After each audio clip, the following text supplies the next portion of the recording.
இந்த இடத்துல வந்து உட்கார்ந்ததுக்கு அப்புறமே எனக்குள்ள ஒரு உணர்வு தோணிக்கிட்டே இருக்கு. என்னன்னா, கிட்ட கை விடுறேன், பின்னாடி கை விடுறேன், என்னமோ கை துருது இதை பார்த்தா கொடுக்கிற குணத்தை தூண்டுது இந்த இடம்.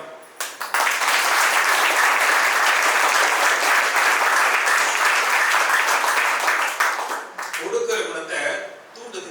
ஒருத்தரை பத்தி பேசும்போது, இங்க பாராட்டி பேசும்போதெல்லாம் கொடுத்தவர்களை பத்தி தான் பேசுறோம். அப்போ இது ஒரு நியாயமான தர்மமான ஒரு நிகழ்வு தானே, கரெக்டா இல்லையா? அதனாலதான் இந்த இடத்துக்கு என்னது தர்ம தர்மசாலை, நித்திய தர்மசாலை. நித்தியம் என்னது? நித்தியம்னா டெய்லி. இன்னைக்கு நடக்குது பிரெய்லி.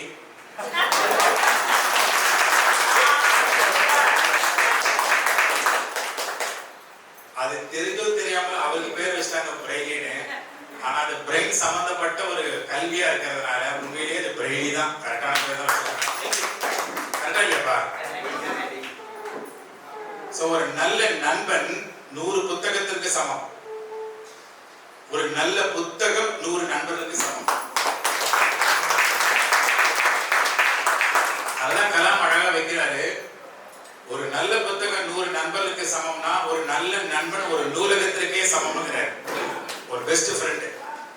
அந்த மாதிரி பெஸ்ட் ஃப்ரெண்டா தான் நான் ஐயா அவர்களை நான் பார்க்கிறேன், சந்திரசேகர் அவர்களை பார்க்கிறேன். இன்னைக்கு இன்னொரு ஒரு நூலகமா ஐயா கிடைச்சிருக்காரு. அகப்பார்வை கொண்டவருடைய ஒரு தலை சிறந்த உட்ட நண்பனா தெரிகிறார். நான் பேசும்போது கவனிங்க, என்னுடைய வாயிலிருந்து பார்வை அற்றவர் என்ற வார்த்தையை வந்திருக்காரு. நீ யாரும் அற்றவர் கிடையாது.